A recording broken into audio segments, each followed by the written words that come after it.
If you carry a gun or are considering carrying a gun, I think it is critical and crucial that you ask yourself some honest, hard questions about your level of readiness to fight with that gun to defend yourself or your family.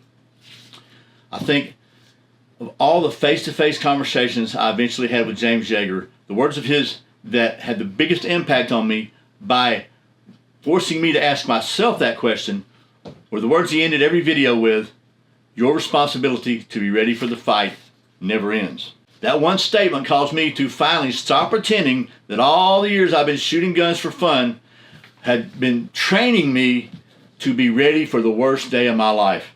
And I realized I had been making a crucial mistake every single time I went to the range all those years.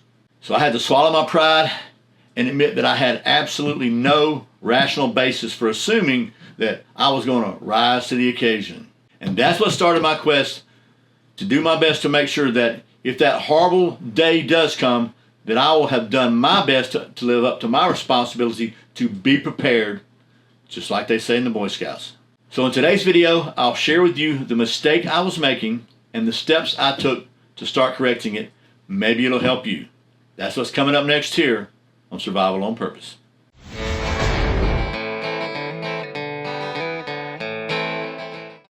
Welcome back to Survival on Purpose. My name's Brian.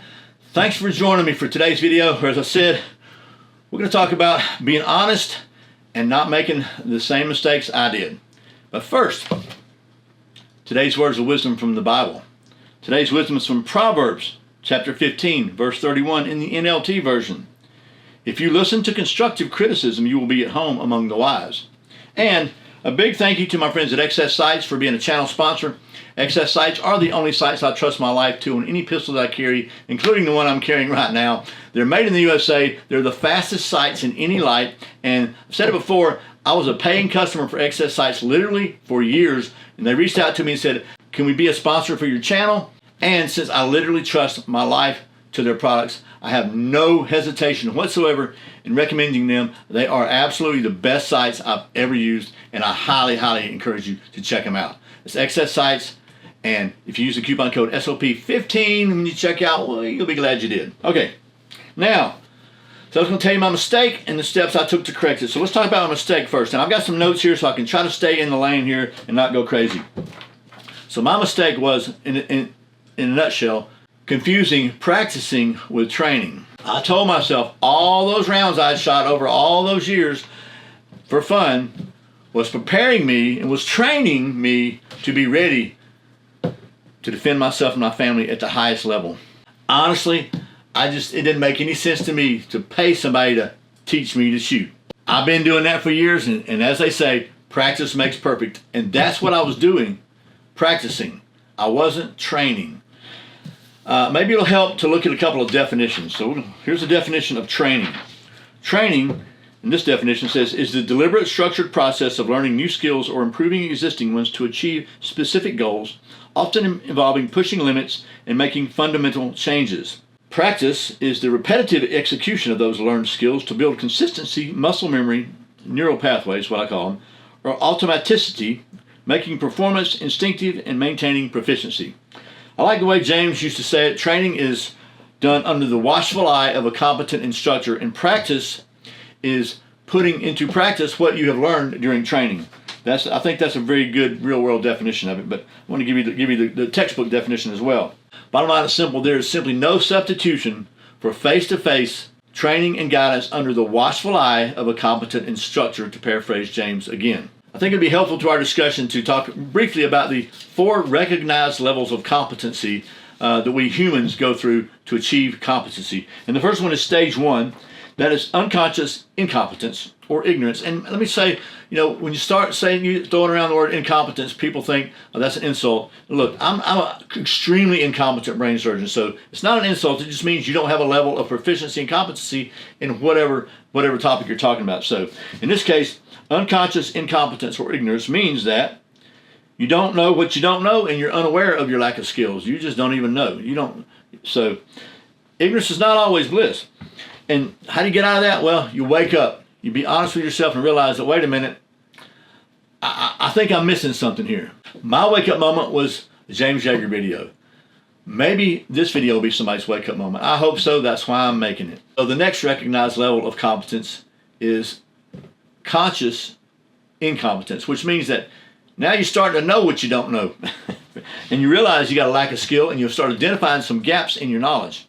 And that's where I was right after the light bulb moment went off watching the James Yeager video. I realized that, man, I got to get honest with myself, and I am nowhere where I need to be really, really be able to protect my family and those that I love, because I owe it to them. I owe it to them to be as competent as I can make myself. The next stage or level of competence you want to get to is conscious competence, which means that you can do what you need to do if you think about it. And anytime you have to think about something, it's gonna be, you got a little brain chain in there that's gonna slow you down somewhat. And so, how do you progress from there? Well, you progress from there by 2 steps: training under the watchful eye of a competent instructor. You find somebody to help you, an expert that you can trust to guide you and mentor you and work with you and help you identify the gaps in your knowledge and skill, and to come up with ways to start closing those gaps. And that is training. And then you close those gaps through practicing what you learned in training. And finally, hopefully, the ultimate goal is to achieve unconscious competence, where you don't have to think about the things you need to do. They're essentially automatic.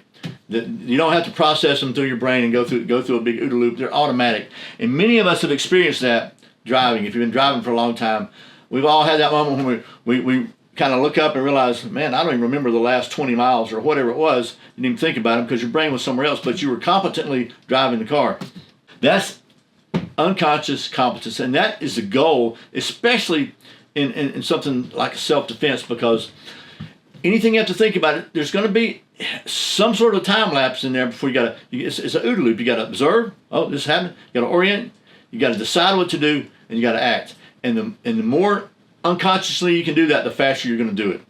That's the 4 recognized levels of human competency that we go through. And like I said, I was going to tell you the steps I took to try to correct the mistake I was making of confusing practicing with training. And I'm going to do that, and I'm going to kind of relate it to those 4 steps to kind of tie all this together. So before the James Yeager video that honestly made me mad and then woke me up, and that's our story for another video, I was at stage 1. I was unconsciously incompetent.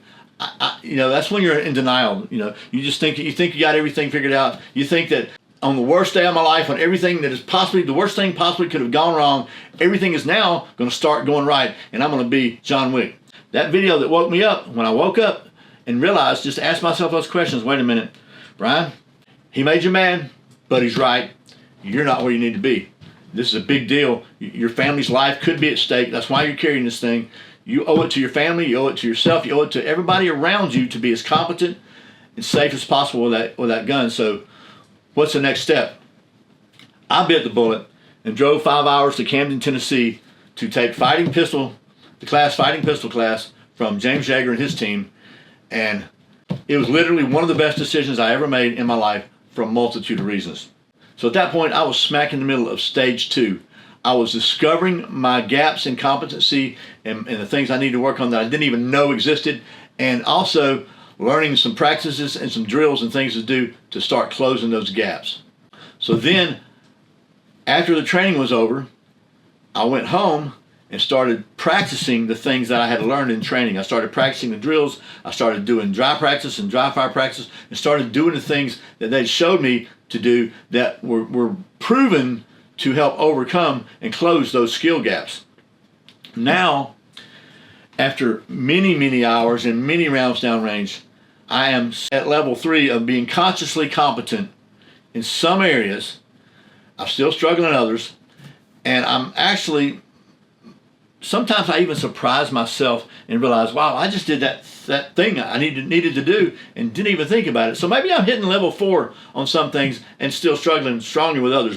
But I continue to engage in focused practice with a purpose, and whenever I can, I avail myself of competent professional instruction and guidance to help identify any more gaps, to maybe correct some things I've screwed up, or whatever, just to help me continue to progress and to be as ready as possible for the fight, as James says. So bottom line, I guess this has been my rambling way of encouraging you, just like I did, to check yourself, be honest with yourself, and ask yourself, how ready are you really? And be honest, and if you fall up short, start taking some steps to correct that. And here's kind of a gauge you can kind of go by. If, like I used to be, you were uncomfortable carrying your pistol with a round in the chamber, ready to go bang, then you might want to consider checking yourself, because that is an indication of a lack of confidence in yourself or in your firearm. And a lack of confidence is usually caused by a lack of competence or gaps in your confidence. And a good instructor can help you correct that. And if you take your pistol that you may not be confident in through a good quality class, at the end of the class, you'll know if you can trust that pistol or not. And if you can't, get another one. Whenever somebody tells me that they don't feel comfortable carrying their pistol with a round in the chamber, then to me, I pretty much recommend they go get some training, because I think that will make them more confident and therefore more safe. Look, I know training costs money, and I know times are tough for a lot of people.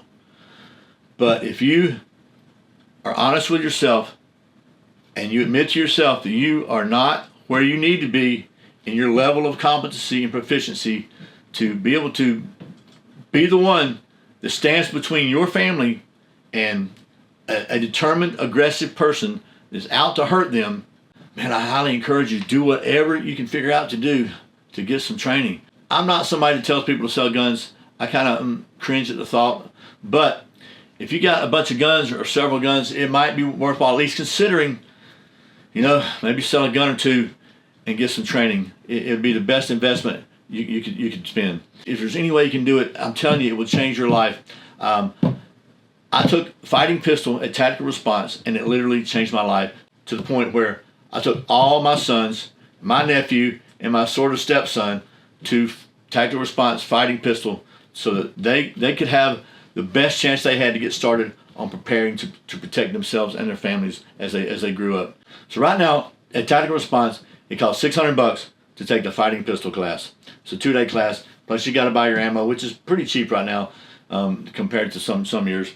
But I promise you, if you do that, it will be money well spent. So they're not paying me to do this. I don't work there. I don't have an affiliate relationship with them. I'm not making a penny on this. I'm just doing this hopefully to help somebody who's watching this video, and maybe somebody watching this is having, it could be you, I don't know, is having a wake-up moment, says, you know what, man, that's right, I do need to do something. And Tactical Response, they have classes in Tennessee. They also have remote classes. They travel all over America training people to be able to defend themselves and their families. So just go on their website, tacticalresponse.com, and look at their training. So I highly encourage you to check them out or get some qualified training somewhere. All right, well, the rest is up to you. I hope this video has been helpful. I really appreciate you watching Survival on Purpose. Remember, survival's not an accident, so be prepared. See you next time.